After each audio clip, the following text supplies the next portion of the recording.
Hello friends, welcome to my channel. I am doctor Beena Sethi और आज हम पढ़ने वाले हैं अमीन्स का चैप्टर। अमीन्स में हम एलिफेटिक केमिस्ट्री में भी अमीन्स का चैप्टर आता है और एरोमेटिक केमिस्ट्री में भी अमीन्स का चैप्टर आता है। हम ये दोनों चैप्टर्स को एक साथ पढ़ने वाले हैं, जिसमें सबसे पहले हम इसका इंट्रोडक्शन पढ़ेंगे। इंट्रोडक्शन के बाद हम पढ़ेंगे इसका नॉमेनक्लेचर। नॉमेनक्लेचर के बाद हम पढ़ेंगे इसकी methods of preparation. Methods of preparation हम एक साथ पढ़ेंगे, एलिफेटिक अमीन्स की भी और एरोमेटिक अमीन्स की भी।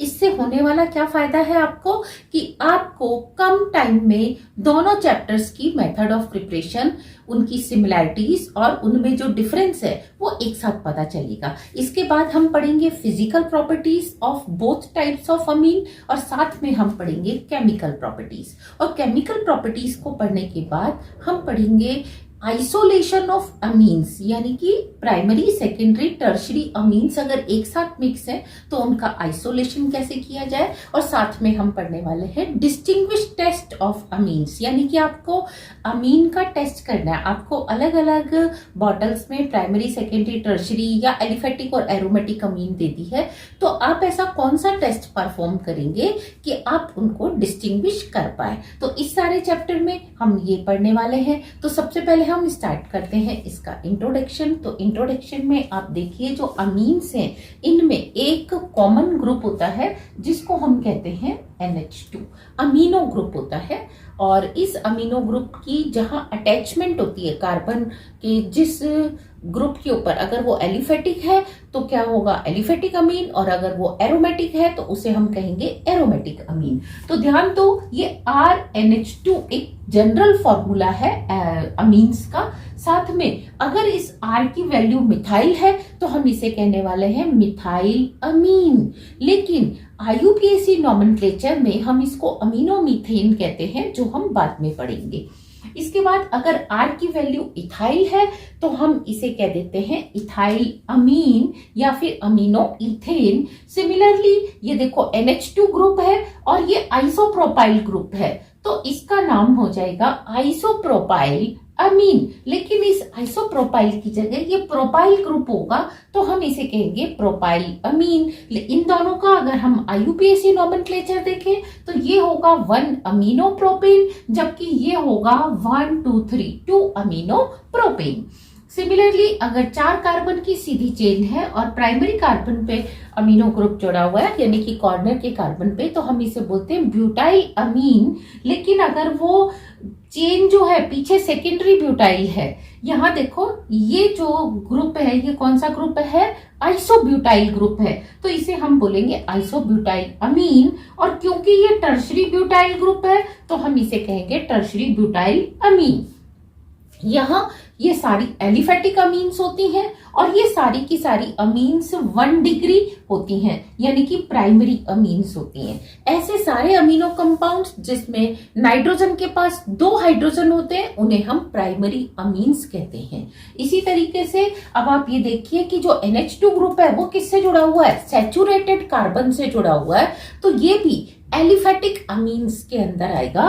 और अगर ये NH2 ग्रुप बेंजीन रिंग से जुड़ा हुआ होता तो हम इसे फिनाइल अमीन भी कह सकते थे और बेंजीन अमीन भी बोलते हैं। इसी तरीके से ये दोनों अमीनो ग्रुप किससे जुड़े हुए हैं, फिनाइल से जुड़े हुए हैं, बेंजीन रिंग से जुड़े हुए हैं, तो हम इसे कहेंगे बेंजाइलिन अमीन या फिर हम इसको कहते हैं फिनाइलिन अमीन। इसी तरीके से अगर इसके साथ एक NH2 और साथ में OH है, कोई हेलोजन ग्रुप है, कोई एल्डिहाइड ग्रुप है या एसिड ग्रुप है, तब भी क्योंकि ये अमीनो ग्रुप किससे जुड़ा हुआ है, बेंजीन रिंग से जुड़ा हुआ है, तो ये एरोमेटिक अमीन्स में आएगा। यहाँ देखिए कि ये NH ग्रुप जो है, यहाँ पे नाइट्रोजन के पास एक ही हाइड्रोजन है और बाकी दोनों तरफ क्या है, एरोमेटिक ग्रुप, फिनाइल ग्रुप है, तो ये सेकेंडरी अमीन है लेकिन एरोमेटिक अमीन है। यहाँ पे इस नाइट्रोजन के पास एक भी हाइड्रोजन नहीं है और तीनों तरफ फिनाइल ग्रुप है, तो इसको हम बोलते हैं टर्शरी अमीन भी, लेकिन ये एरोमेटिक है, तो टर्शरी एरोमेटिक अमीन्स।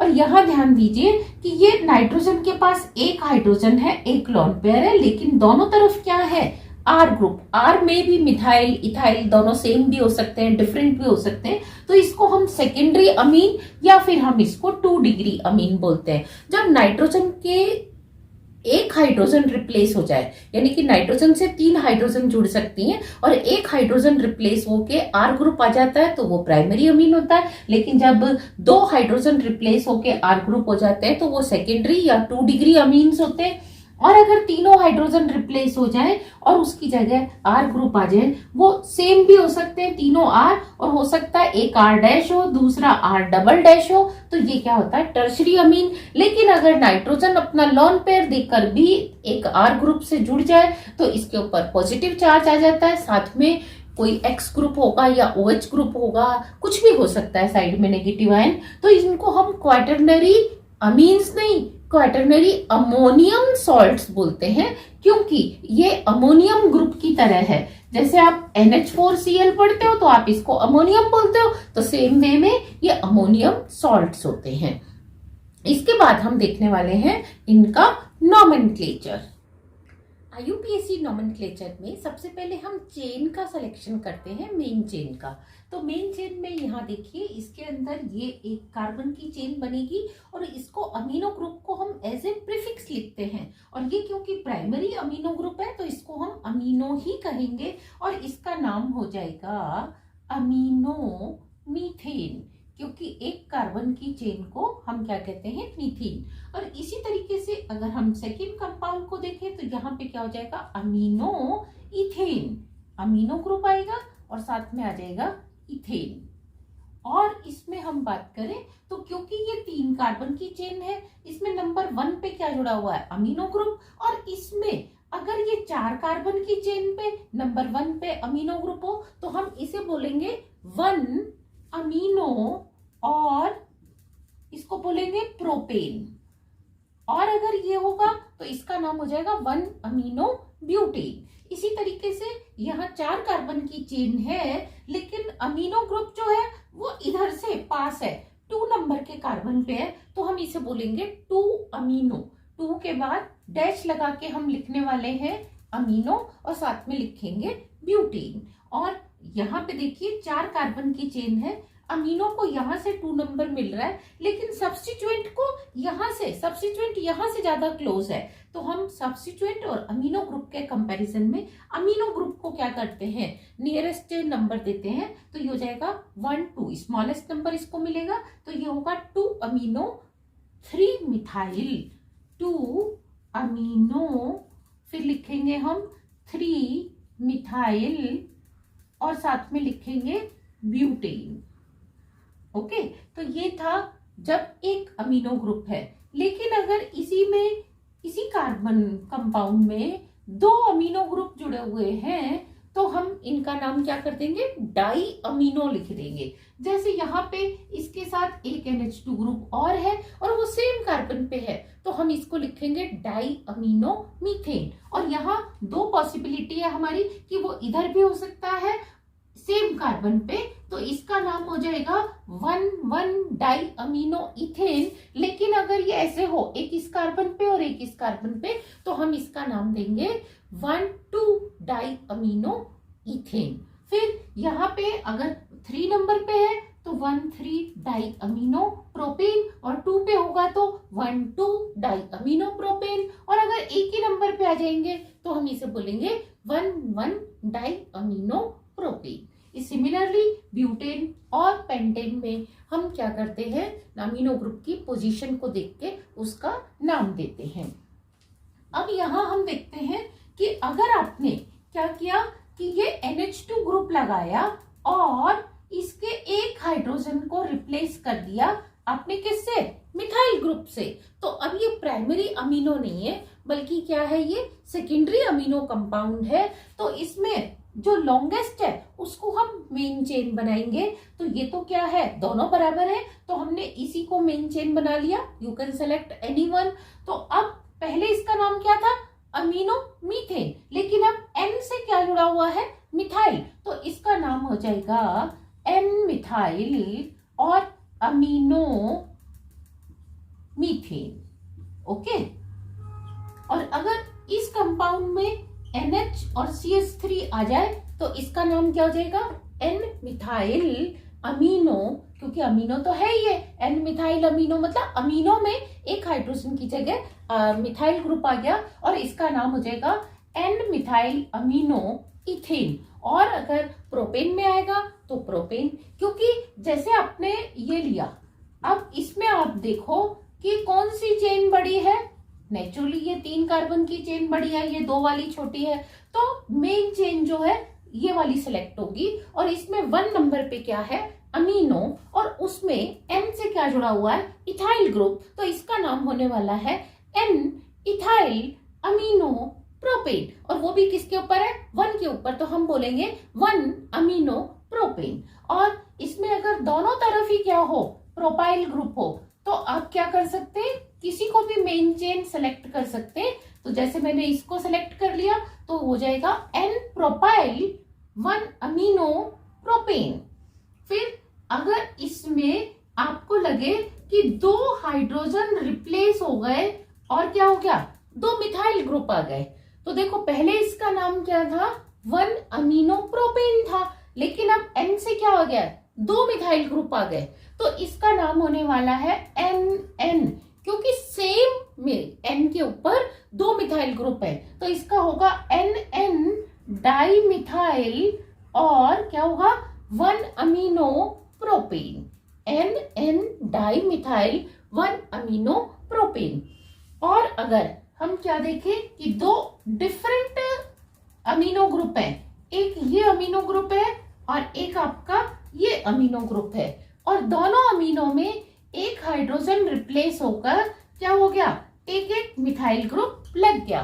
तो अब क्योंकि दोनों मिथाइल ग्रुप 2 डिफरेंट नाइट्रोजन से हैं, तो इसका नाम क्या होगा, एन एन डैश, एक को हम एन मान लेंगे, एक को एन डैश मान लेंगे, तो N N dash di methyl.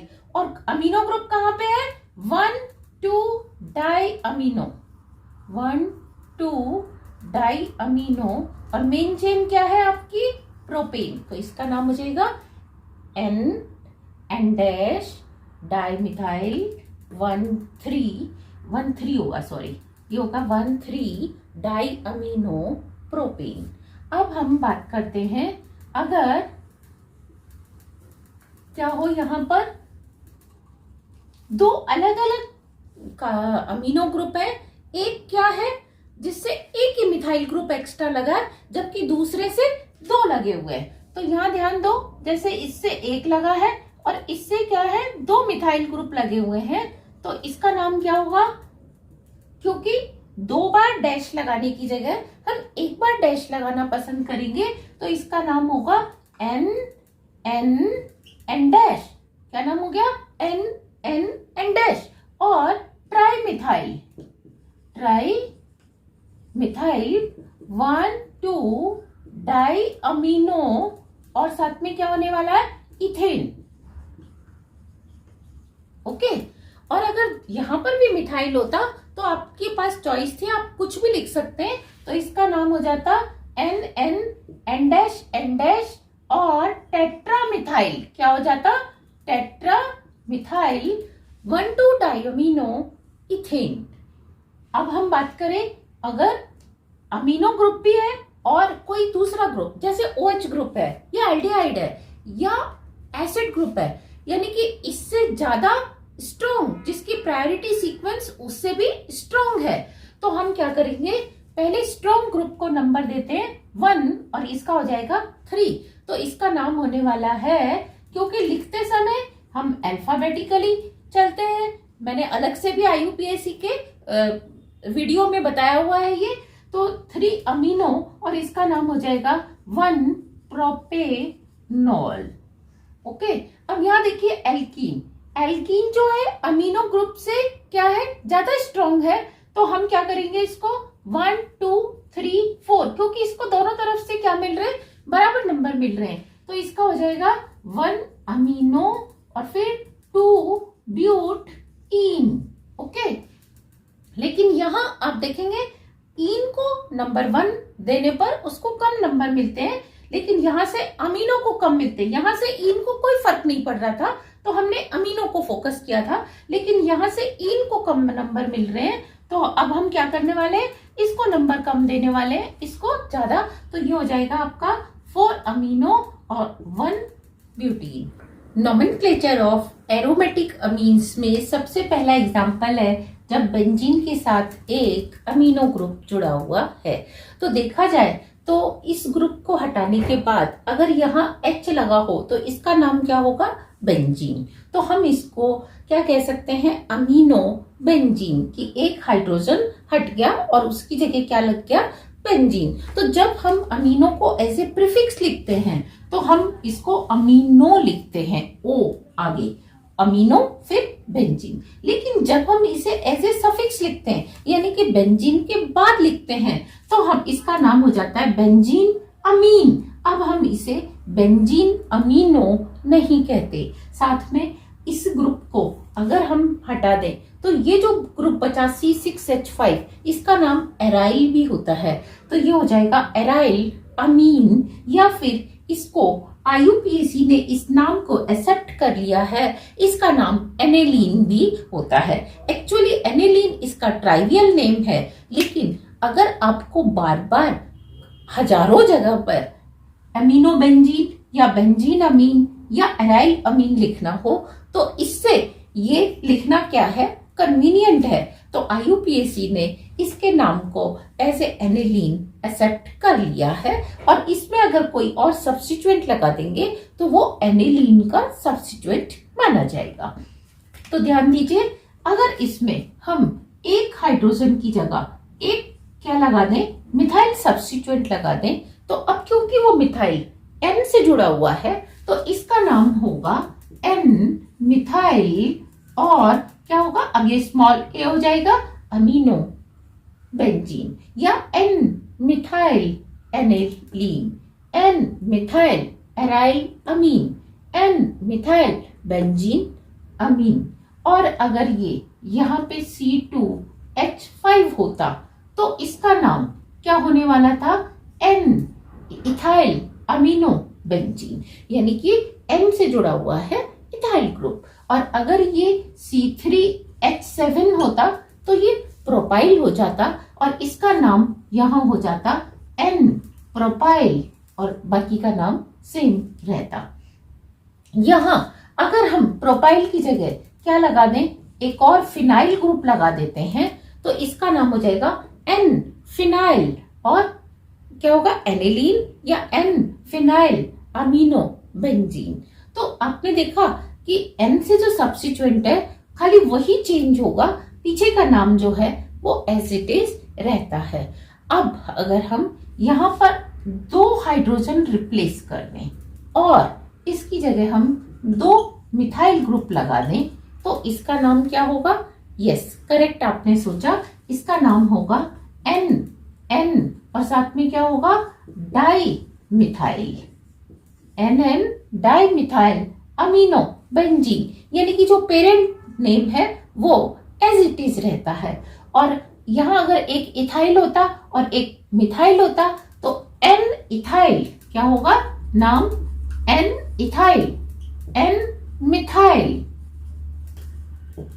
और फिर amino benzene, N ethyl, N methyl, एनेलीन।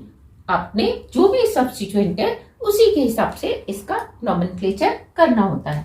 अब यहाँ आप देखिए कि अगर ये अमीनो ग्रुप नहीं होता तो फिर ये 3 होता, और जब ये 3 होता तो इसका नाम होता टोलुइन। क्या नाम होता है इसका, टोलुइन। तो आप इसको क्या बोल सकते हो, अमीनो टोलुइन। जब ये लगा हुआ है तो इसका नाम क्या हो जाएगा, अमीनो टोलुइन। लेकिन इस ग्रुप को हम क्या बोलते हैं, मैं जब 3 ना लगाए खाली ये रेडिकल हो तो इसका नाम क्या होता है, बेंजाइल। क्या नाम होता है, बेंजाइल।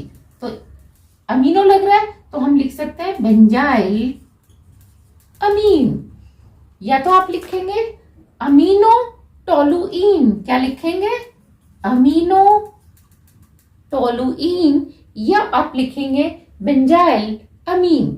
और अगर N के साथ मिथाइल इथाइल सब्स्टिट्यूएंट लगे होंगे तो आप अकॉर्डिंगली उनका नाम भी देंगे। लेकिन यहाँ देखिए, यहाँ पे क्या है, बेंजीन रिंग में से ही, बेंजीन न्यूक्लियस से ही अमीनो ग्रुप जुड़ा है और बेंजीन न्यूक्लियस से ही कौन जुड़ा हुआ है, यहाँ आपका मिथाइल ग्रुप। तो इसका एक नाम तो होता है ऑर्थोटोलुडीन।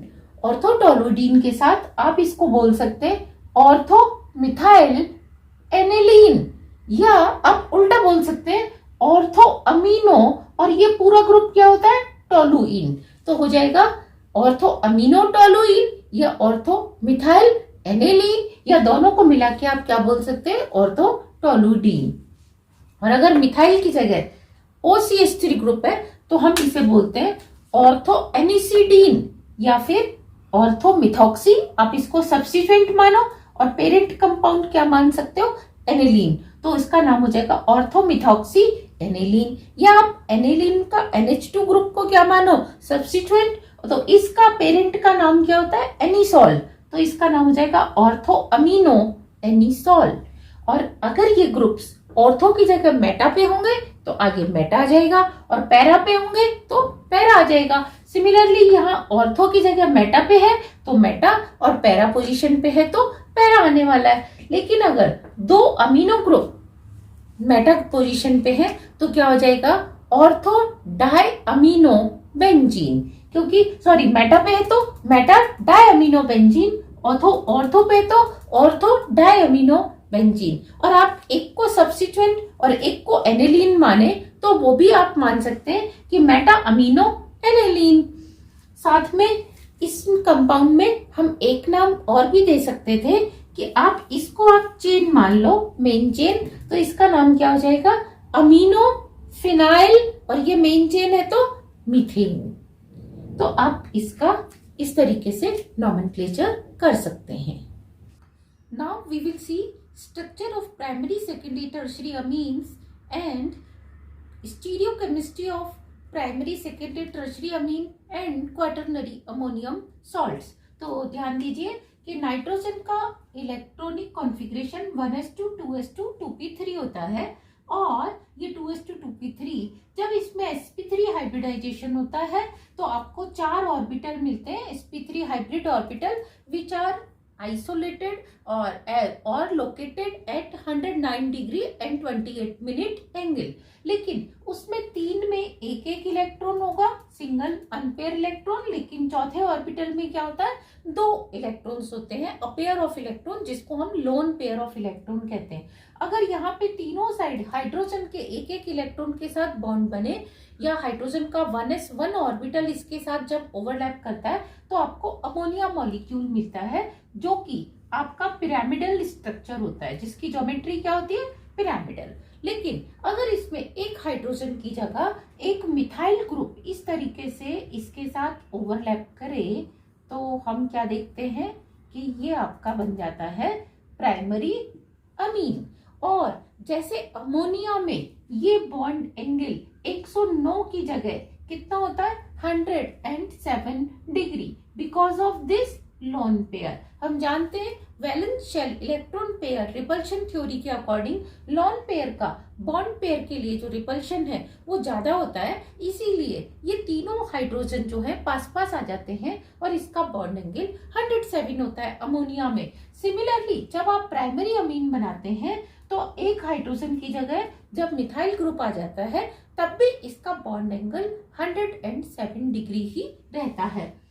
अगर 2 हाइड्रोजन की जगह यहाँ पे 2 मिथाइल ग्रुप आ जाएं इस तरीके से, तो हम क्या देखते हैं कि इधर एक और मिथाइल ग्रुप आ जाएगा, इसका स्ट्रक्चर भी पिरामिडल होगा। ऑफ कोर्स रेगुलर पिरामिडल नहीं होगा क्योंकि 2 मिथाइल है, 1 हाइड्रोजन है, लेकिन ये जो बॉन्ड एंगल है ये अभी भी कितना मेंटेन रहता है, 107 डिग्री। लेकिन जब तीनों हाइड्रोजन की जगह 3 मिथाइल ग्रुप आ जाते हैं तो हम क्या देखते हैं, because of bulky nature of these 3 methyl groups, इनमें आपस में स्टेरिकल हिंड्रेंस होता है और ये जो बॉन्ड एंगल है वो कितना हो जाता है, 107 से इंक्रीज होकर 108 डिग्री हो जाता है। लेकिन ज्योमेट्री जो है वो पिरामिडल ही रहती है, ट्राइगोनल पिरामिडल। अगर हम नाइट्रोजन में तीनों मिथाइल की जगह तीन डिफरेंट ग्रुप यानी कि कायरलिटी क्रिएट कर दें, जैसे एक हम प्रोपाइल ग्रुप लगा दें, एक इथाइल ग्रुप और एक मिथाइल ग्रुप, तो क्या ये ऑप्टिकली एक्टिव होगा? क्या इसके दो इनेंशियोमर्स रिजॉल्व किए जा सकते हैं? तो देखते हैं कि जो इसका ये इनेंशियोमर है जिसमें नाइट्रोजन का लोन पेयर ऊपर है और तीनों ग्रुप्स जो है वो क्या है, नीचे की तरफ है, और इसका दूसरा इनेंशियोमर जिसमें लोन पेयर नीचे है और तीनों जो एल्काइल ग्रुप है वो कहाँ है, ऊपर की तरफ। तो इन दोनों में क्या फर्क होता है? ओनली 25 किलो जूल पर मोल एनर्जी का फर्क होता है, जो कि बहुत ही कम है, जो एक दूसरे में इंटर कन्वर्ट हो जाते हैं। क्योंकि जैसे ही ये तीन बल्कि ग्रुप है, ये तीनों बल्कि ग्रुप क्या होंगे, स्टेरिकल हिंड्रेंस करेंगे और ये तीनों प्लेनर आ जाएंगे एक प्लेन में, और इनके बीच में 120 डिग्री का क्या आ जाएगा, एंगल, ये एक प्लेन में आ गए। और ये जो लोन पेयर वाला sp3 हाइब्रिड ऑर्बिटल था, ये क्या बन जाएगा, अनहाइब्रिड pz ऑर्बिटल, जिसमें क्या है, दो इलेक्ट्रॉन्स हैं, यानी कि लोन पेयर ऑफ इलेक्ट्रॉन है। ये वाला जो स्ट्रक्चर है ये क्या होता है, अनस्टेबल होता है, सिर्फ इंटरमीडिएट एक बीच में स्पीसीज बनती है ये, और तुरंत क्या होता है, जो पहले तीन एल्काइल ग्रुप नीचे थे ये फ्लिप करके क्या होते हैं, ऊपर की तरफ चले जाते हैं इस तरीके से, और ये अब किस में कन्वर्ट हो जाता है, लोन पेयर में कन्वर्ट हो जाता है sp3 हाइब्रिड ऑर्बिटल में। तो यहां से यहां जाने के लिए only you need 25 kilojoule energy which is available at room temperature। इसीलिए इसके इनेंशियोमर्स को रिजॉल्व नहीं किया जा सकता, और टर्शरी अमीन्स जो हैं जिनमें कायरलिटी है वो ऑप्टिकल एक्टिविटी नहीं शो करते। और अगर इसकी जगह हम क्वाटरनरी अमोनियम सॉल्ट ले लें, क्वाटरनरी अमोनियम सॉल्ट वो भी कैसा, कायरल, यानी कि यहाँ हम एक और ग्रुप लगा दें, कोई सा भी, आपने एक आर ग्रुप लगा दिया तो वो आर ग्रुप क्या होगा, इधर भी रहेगा। तो हम क्या देखते हैं कि जो क्वाटरनरी अमोनियम सॉल्ट है इसके ऊपर पॉजिटिव चार्ज होगा, ऐसे ही इसके ऊपर क्या होगा, पॉजिटिव चार्ज। इनका इंटर कन्वर्जन रूम टेम्परेचर पे पॉसिबल नहीं है, क्योंकि इसमें जो नाइट्रोजन का लोन पेयर था वो ही रिस्पॉन्सिबल था इसको फ्लिप करने में, एक स्ट्रक्चर को दूसरे स्ट्रक्चर में, लेकिन यहाँ वो lone pair of electron absent है, इसीलिए इसके अंदर जो कायरलिटी है वो मेंटेन्ड रहती है। और आप अगर इसकी मिरर इमेज देखें इस तरह से, इसको और इसको अगर आप देखें, एक्चुअली ये मैंने ऐसे मिरर लगा के दो इमेज बनाई है कि जैसे मैंने यहाँ पे एक मिरर लगा दिया तो अब इसकी मिरर इमेज क्या होगी, बिल्कुल ये बनेगी। तो आपको दो डिफरेंट आइसोमर्स, दो डिफरेंट इनेंशियोमर्स मिलते हैं, और ये ऑप्टिकल एक्टिविटी शो करते हैं, और ये रूम टेम्परेचर पे रिजॉल्व किए जा चुके हैं। So this was about structure of amines and their stereochemistry. और अगर हम बात करें एरोमेटिक अमीन्स की, तो एरोमेटिक अमीन्स में जैसा हम सब जानते हैं कि ये बेंजीन रिंग होती है, और बेंजीन रिंग में सबके पास एक एक अनहाइब्रिड p ऑर्बिटल होता है। ये आपस में डीलोकेलाइज्ड होते हैं, इनमें एक एक इलेक्ट्रॉन होता है, और ये आपस में क्या होते हैं, डीलोकेलाइज्ड होते हैं। और इसके एक sp2 हाइब्रिड ऑर्बिटल से नाइट्रोजन बॉन्ड बनाता है इस तरीके से। तो इसका ये जो ऑर्बिटल है p ऑर्बिटल, जिसमें कि लोन पेयर ऑफ इलेक्ट्रॉन है, ये बेंजीन रिंग के लोन पेयर, ये p ऑर्बिटल से साइड बाय साइड क्या करता है, हल्की सी ओवरलैपिंग कर लेता है। तो यहाँ पे पाई बॉन्ड करेक्टर्स भी आ जाते हैं, और जो नाइट्रोजन का लोन पेयर है ultimately it get shifted in benzene ring, जिससे बेंजीन रिंग में जो पहले 6 पाई इलेक्ट्रॉन थे, अब उनकी इलेक्ट्रॉन डेंसिटी थोड़ी सी इंक्रीज हो जाती है, और वो हो जाता है 6 पाई प्लस एक्स इलेक्ट्रॉन्स। तो अब इसमें इलेक्ट्रोफिलिक सब्स्टिट्यूशन रिएक्शंस बेंजीन के कंपैरिजन में ज्यादा होने लगती हैं, और ये लो टेम्परेचर पे रिएक्शंस में पार्टिसिपेट करता है।